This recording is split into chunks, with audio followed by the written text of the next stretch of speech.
Welcome to Module 5 of our course. In this module, we'll discuss web parameter tampering attacks. These types of hacking events occur when manipulated parameters are passed to script, for example through get or post, and affect the functioning of a service and lead to unpredicted script reactions. Critical information is commonly referred through hidden form fields. This is especially true of web applications integrated with external payment gateways. A malicious user may exploit this occurrence by intentionally modifying transferred data. If the information is not verified server-side, the functioning of an application could be affected. Let's take a look at a sample script designed to illustrate this problem. You can see here a page confirming the purchase of item number 1234.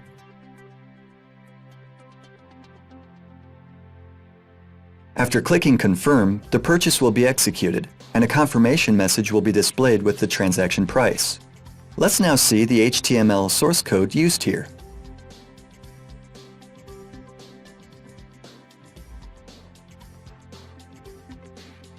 As you can see, a form is generated which contains an item identifier, and surprisingly, item price.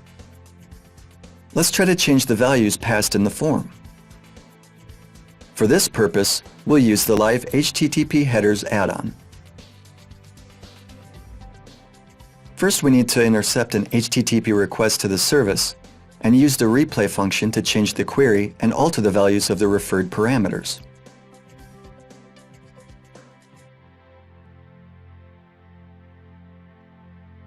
You can see here the content of the form referred by post, along with the price field. Let's try to change the value.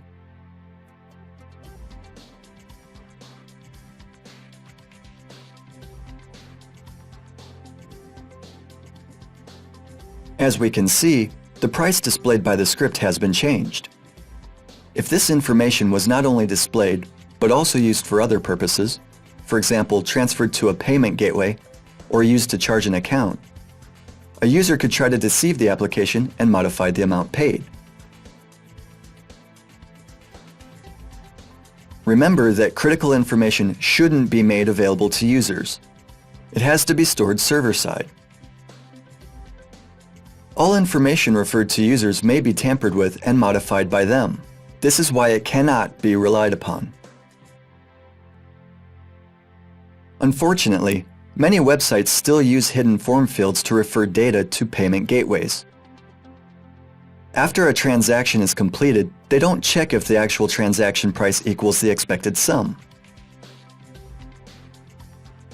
If critical transaction data is passed client-side, its integrity should be verified by hash functions or other cryptographic mechanisms.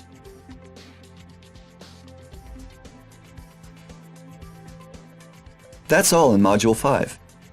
Thanks for your attention. In the next module, we'll focus on the path and information disclosure vulnerabilities. See you there.